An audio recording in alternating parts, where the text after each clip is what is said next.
የዓለማችን ትልቁ የተፈጥሮ ሀብት የሆነው የአማዞን ደንን የሚጠብቁ ሴቶች የቱሪ ዋሪሚ ኢኳቶሪያውያን ስብስብ የሆነው የሴቶች ቡድን ነው። የተሰበሰቡትም ትልቁን የአማዞን ደን ለመጠበቅ ነው። የኢንዱስትሪ መስፋፋት አካባቢያቸው ላይ የሚያሳድረውን ተጽዕኖ ለመቋቋም ቆርጦ ተነስተዋል። ሶሬና የተባለው ማህበረሰብ አማዞን ደን ውስጥ ይገኛል። ጃቱም ያጉይ የሚባለውን ወንዝ የሚዋሰነው ይህ ማህበረሰብ ውስጥ ወያሱያ የተባለ ዝነኛ ቅጠል አለ። በዚህ ቅጠል የሚከናወን ባህላዊ ስነ ስርዓትም በአማዞን ደን ውስጥ ያለ የቀደምት ማህበረሰቦች ቀናቸውን የሚጀምሩበት ነው። ከቀደምት ቤተሰቦቻቸው ጋርም የሚተሳሰሩበት መንገድ ነው። እድሜያቸው ከ23 እስከ 85 የሆነ 35 ሴቶች ስርዓቱን ለመታደም ይሰባሰባሉ። በማህበረሰቡ ባህል መሰረት ከመካከላቸው በእድሜ ትልቅ የሆነችውን ሴት አቦይላ እያሉ ይጠሯታል። ትርጉሙም አያት እንደማለት ሲሆን ታዲያ ይህች ሴት መድኃኒት ባላቸው ቅጠሎች በመጠቀም ስነ ስርዓቱን ትጀምራለች።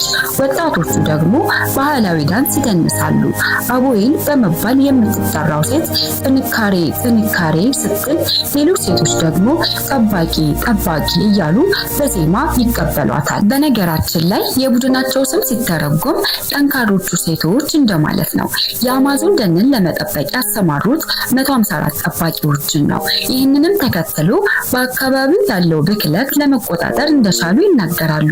ውሃው ንጹህ እንደሆነ አሳዎቹንም እናሰግራለን እያሉ ይናገራሉ። የሴሬና ማህበረሰብ በአቅራቢያው ሌሎች 50 ቀደምት ማህበረሰቦች አሉ። የደን መጨፍጨፍን ጨምሮ የአማዞን ደንን ብዝሃ ህይወትን አደጋ ውስጥ የሚጥሉ ድርጊቶችን በማስቆም ይተባበራሉ። የቡድኑ መሪ እንደምትለው እነዚህ ሴቶች የአካባቢ ጥበቃ ትግልን በግንባር ቀደምትነት መርጠዋል፣ እውቅና ሊሰጣቸው ይገባል ትላለች። ብርታትንና ቆራጥነትን በአማዞን ደን ውስጥ ይወክላሉ። እንደ አውሮፓውያን አቆጣጠር በ2020 35 የአካባቢው ነዋሪዎች መሬታቸውንና ወንዛቸውን ለመጠበቅ ተሰብስበው በየሳምንቱም እየተገናኙ ልምድ ይለዋወጡ ነበር። የቡድኑ አባል እንደሚሉትም ለትውልዶች የተላለፈላቸውን ወንዝ መጠበቅ የጋራ ኃላፊነታቸው ነው። ለቀደምት ማህበረሰቦች ተፈጥሮ መተሳሰሪያ ገመዳችን ነው ይላሉ። በአካባቢው የሚኖሩ ወንዶች መጀመሪያ ላይ ንቅናቄውን ይነቅፉታል። አሁን ላይ ግን ደጋፊ ሆነዋል።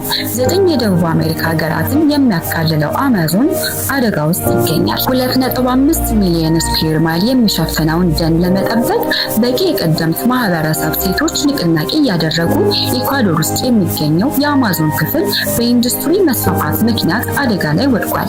የደን ጭፍጨፋ፣ የማዕድን ቁፋሮና ሌሎች አደጋዎች ተጋርጠውበታል። በተለይም ናፓ የተባለው ግዛት ተጋላጭ ሆኗል። ከ2015 እስከ 2021 ባለው ጊዜ የማዕድን ቁፋሮ ያደረሰውን ጉዳት የሳተላይት ምስሎች ያሳያሉ። የማዕድን ቁፋሮ 21.7 ስኩዌር ማይል ያህል ተስፋፍቷል። ይህም የ316 በመቶ ጭማሪ ነው። በናፓላ አካባቢ ጥበቃና ሰብአዊ መብት የሚታገሉ ቡድኖች ይህንን ይቃወማሉ። የማዕድን ቁፋሮ የሚያስገኘው ገንዘብ በአካባቢው ካለው ምጣኔ ሀብት ውስንነት አንጻር ከፍተኛ የሚባል ነው። በ2019 የኢኳዶር መንግስት ማንኛውም ከነዳጅ ቁፋሮ ጋር የተያያዘ ውሳኔ ከመተላለፉ በፊት ቀደምት ማህበረሰቦች አስተያየታቸው እንዲካተትበት ውሳኔ እስከማስተላለፍ ደርሶ ነበር። ባለፈው ዓመት 60 በመቶ የሚሆነው የሀገሪቱ ህዝብ የነዳጅ ቁፋሮውን ተቃውሞ ድምጽ ሰጥቷል። ይህን በያስኔ ፓርክ ቢተገበርም በሌሎች አካባቢዎች ግን የነዳጅ ቁፋሮው እንደቀጠለ ነው። መንግስትም ቢሆን ለ153 ድርጅቶች ፈቃድ ሰጥቷል። ህጋዊ ይሁን ህገወጥ የማዕድን ቁፋሮ አካባቢው ላይ ተጽዕኖ ማሳደሩ ግን የማይቀር ነው። በስፔን፣ በሜክሲኮና በኢኳዶር ዩኒቨርሲቲዎች ከ2022 የተሰራ ጥናት እንደሚያሳየው ከሆነ በናፓ ወንዝ የመርዛማ የብረት ንጥረ ነገር ተገኝቷል። ይህም ከወርቅ ቁፋሮ ጋር ተያይዞ የተከሰተ ሳይሆን እንደማይቀር ይናገራሉ። በዚህም ምክንያት የካንሰር ተጋላጭነትና ሞት ከፍ እንዳለም ይናገራሉ። በ2021 የውሃ ናሙና ተሰብስቦ የተሰራው ይሄ ጥናት በናፓ ወንዝ የላይኛው ክፍል ብረት መገኘቱን ያሳያል። በአካባቢው ነዋሪዎች እንዲሁም አሳዎች ላይ ተጽዕኖ ማሳደሩን ቀጥሏል። በአንድ ወቅት ኩልል ያለ የነበሩ ወንዞች አሁን ተመርዘዋል። የውሃውን ቀለም በማየት ብቻ በአካባቢው የማዕድን ቁፋሮ እንዳለ ማወቅ ይቻላል። እነዚህ ብረቶች አየር ውስጥ ሲበተኑ በአፍና በመተንፈሻ አካላት ይገባሉ። በመቀጠልም ቆዳ ላይ የሚወጣ ቁስልም የዚሁ ምልክት ተደርጎ ይነገራል። ለዚህም የቀደምት ማህበረሰብ ሴቶች ይህንን ለመከላከል ለመከላከል ጥበቃ ያደርጋሉ። ከ2 እስከ 3 ቀናት ደኑን እየዞሩ ጥበቃ ያደርጉለታል። ማንኛውም የማዕድን ቁፋሮ ምልክት ወይንም የተፈጥሮ ሀብት ጉዳት ከተመለከቱ አያልፉም። እያንዳንዱን ነገር በትኩረት ተመልክተው ፎቶና ቪዲዮ ይቀርጻሉ። ከዚያም በመቀጠል ማህበራዊ ሚዲያ ላይ ይለቋቸዋል። በሀገር ውስጥና በዓለም አቀፍ ማህበረሰብ ግንዛቤ የሚሰጡት በእነዚህ ማስረጃዎች ነው። ወጣት የቡድን አባላት ሁሌም ስልጠና ይሰጣቸዋል። ህገወጥ ድርጊት ሲያጋጥማቸው ነገሩን በጉልበት ከመፍታት ይልቅ ለአካባቢው ባለስልጣናት ማሳወቅን ይመርጣሉ። ጉዳያቸውንም ወደ ፍርድ ቤት ይወስዳሉ። ከ2021 እስከ 2022 ድረስ 700 ህገወጥ የማዕድን አውጪዎች 103 ሄክታር መሬት ላይ ቁፋሮ ማካሄዳቸውን ያጋለጡበት ንቅናቄም ነበር። ለህገወጥ ቁፋሮ የዋሉ 107 ኤክስካቫተሮች በመንግስት ተወርሰዋል። በ2022 ፍርድ ቤት የተፈጥሮ ጉዳትን በተመለከተ ውሳኔውንም አሳልፏል። ይህም የሀገሪቱ የአካባቢ ሚኒስቴርን ተጠያቂ አድርጎታል። አሁንም ቢሆን ታዲያ ችግሮቹ እንደሚታዩ ሴቶቹ ይናገራሉ። መንግስትም ተጨባጭ እርምጃ መውሰድ እንደማይችል የተረዱት ሴቶች ትግላቸውን ቀጥለዋል። በአካባቢ ወንዶች ከሚሰሩት የጥበቃ ስራ የሴቶቹ የተለየ እንደሆነ ይመሰክራሉ። ሴቶቹ የአካባቢ የጥበቃ ባህልን ከመጠበቅ ጎን ለጎን የሚያካሂዱት የእጅ ስራና የጌጣጌጥ ስራንም ይሰራሉ። ተጨማሪ ገንዘብ ለማግኘትም ያግዟቸዋል። እንዲህ ያለ ቆራጥ የሴቶች አመራር ማህበረሰቡን ለተሻለ ስራ ያነቃቃል። ይህ ስራቸው ሌሎች በአማዞን ደን ውስጥ የሚኖሩ ሴቶችንም አነሳስቷል። ጥያቄያቸው የአካባቢ ጥበቃን የሚያረጋግጡ ፖሊሲዎች እንዲኖሩና እንዲተገበሩ ነው። ይህም ቢሆን ባህልን ያማከለ ነው። የቀደምት ማህበረሰብ ሴቶች አካባቢያቸውን የሚጠብቁትና ቤተሰቦቻቸውን የሚደግፉበት መንገድን መፍጠር ግባቸው እንደሆነም ይናገራሉ። በደቡብ አሜሪካ አህጉር በፔሩ የአንዲስ ተራሮች ግርጌ ጀምሮ ምስራቅ አቅጣጫ 3700 ኪሎ ሜትር ገደማ ድረስ ያለውን ምድር ጥቅጥቅ ያለ ደን ልክ እንደ ብርድ ልብስ ሸፍኖታል። ከላይ ሲታይ አረንጓዴ ባህር የሚመስለው ይህ ጥቅጥቅ ያለ ደን ሰማያዊ ከሆነው የአትላንቲክ ውቅያኖስ ጋር ይገናኛል። የዓለም ሳንባ ሲሉም ቅጽል ስም ሰጥተውታል። ይህም የዓለማችን የአየር ንብረት ሚዛናዊነት ያለው አስተዋጽኦን በመገንዘብ ነው። አማዞን የዓለማችን ትልቁ ደን ሲሆን 40% የሚሆኑት 9 የደቡብ አሜሪካ ሀገራት ላይ ያረፈ ነው። 2/3 ወይንም 60% የአማዞን ክፍል የሚገኘው በብራዚል ነው። በፔሩ የሚገኘው የዚህ ጥቅጥቅ ያለ የአማዞን ደን ክፍል ከሀገሪቱ የቆዳ ስፋት ወደ 60% የሚያክለውን ይይዛል። በዚህ አካባቢ የሚኖሩ ህዝብ ከፔሩ አጠቃላይ ህዝብ አንጻር ሲታይ በጣም ጥቂት ቢሆንም 35 ሜትር ከፍታ ባለው ሰፊ ደን ውስጥ በርከት ያሉ እጽዋትና እንስሳት ይኖራሉ። እንዲሁም የአማዞን ደን በምድር ላይ ካሉት የበለጸጉ ስነ ምህዳሮች መካከል አንዱ እንደሆነም ይነገራል። ከ3000 በላይ የሚሆኑ ቢራቢሮዎች አይነቶች በሞቃታማ አየር ውስጥ ከወዲያ ወዲህ ሲበሩ ይታያሉ። ወደ 4000 ገዳማት የሚሆኑት የኦርኬ አይነቶችና የሚያማምሩ አበቦቻቸውን ዘርግተው ይታያሉ። ከ90 በላይ የሚሆኑት የእባብ ዝርያዎች በዛፍ ቅርንጫፎች በጫካ ውስጥ ይገኛሉ። እንዲሁም ፒራኒያ የሚባል አሳን ጨምሮ በግምት ወደ 2005 የሚደርሱ የአሳ ዝርያዎች በአማዞን ወንዞችና ጅረቶች ውስጥ ይኖራሉ። በዚህ አካባቢ ከሚገኙ የውሃ አካላት መካከል ትልቁ የአማዞን ወንዝ ነው። በአንዳንድ ስፍራዎች የሚጥለው ከ2.5 እስከ 3 ሚሊ ሜትር የሚደርስ ዝናብ አማዞንንና እስከ 1100 የሚያህሉ ገባር ወንዞች እስከ አፍ ገደፋቸው እንዲሞሉ ስለሚያደርግ ደኑ በጎርፍ ይጥለቀለቃል። ሞቃት የሆነው አየር ከእርጥበት ጋር ተዳምሮ ለተክሎቹ ተስማሚ የሆነ አየር ይፈጥራል። የሚገርመው ነገር ደግሞ እጽዋቶቹ በጣም የሚመቻቸው በምድር ላይ ካሉ የአፈር አይነቶች ሁሉ ለእርሻ ስራ ተስማሚ እንዳልሆነ በሚታወቀው የሸክላ አፈር ላይ ነው።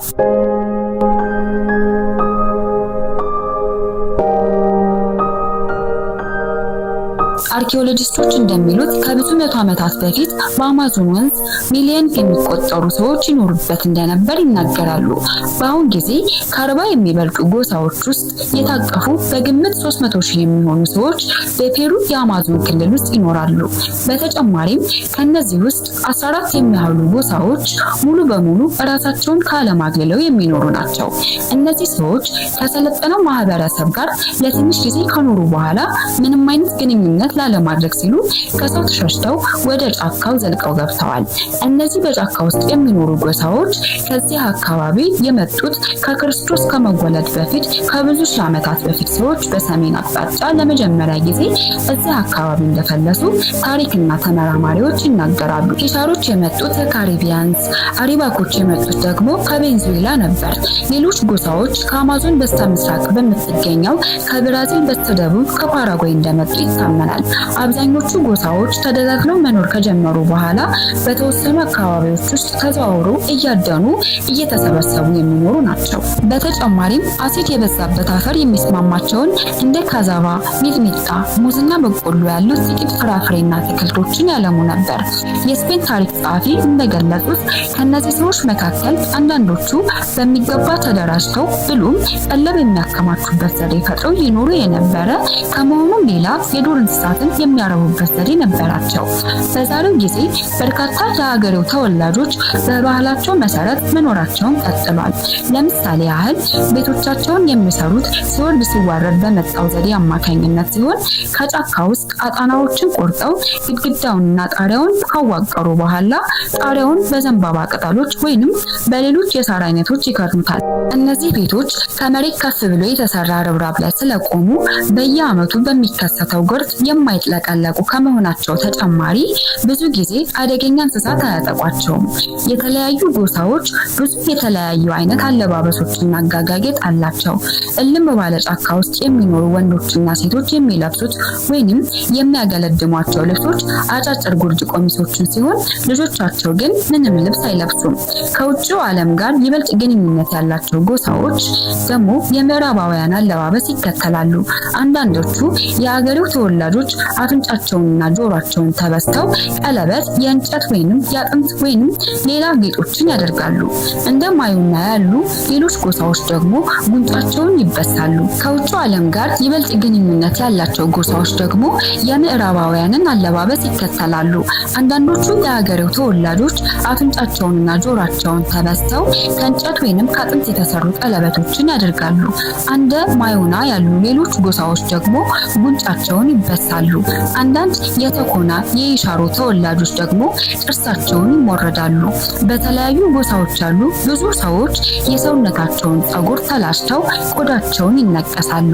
የአማዞን ሰዎች በሺዎች የሚቆጠር የእጽዋት አይነቶችን ስለሚያውቁ ጫካውን እንደ መድኃኒት መደብር አድርገው ይጠቀሙበታል። ጥቂቶችን ለመጥቀስ ያህል በእባብ ለተነደፈ፣ ለተቅማጥና ለተለያዩ የቆዳ በሽታዎች ከእጽዋት መድኃኒት ያዘጋጃሉ። ምዕራባውያን ጎማን ከመፍጠራቸው ከረጅም ጊዜ በፊት የአማዞን ሰዎች የጎማ ዛፎችን ወስደው ወተት በማጠራቀም ለስራ የሚጠቀሙባቸው ቅርጫቶችን በመጠቅለልና የመጫወቻ ኳስ ለመስራት ይጠቀሙበት ነበረ። በተጨማሪም ነዋሪዎቹ ጫካ ውስጥ ሩቅ አካባቢ ለሚኖሩ ሰዎች መልእክት ለማስተላለፍ የሚረዱና መጓጓዣነት የሚያገለግሉ መሳሪያዎችን ለመስራት የሚያስችል ጥሬ ዕቃዎችን ያገኛሉ። ለምሳሌ ያህል ወንዶች ዛፍ ቆርጠው በወንዝ ላይ ለመጓጓዣና ለመሸጋገር የሚያገለግሉ ታንኳዎችን ይሰራሉ። እንዲሁም ትላልቅ ግንዶችን በመወርወር ሩቅ ቦታ ላይ ለሚገኙ ሰዎች መልእክት ለማስተላለፍ የሚያስችላቸውን ከበሮች ይሰራሉ።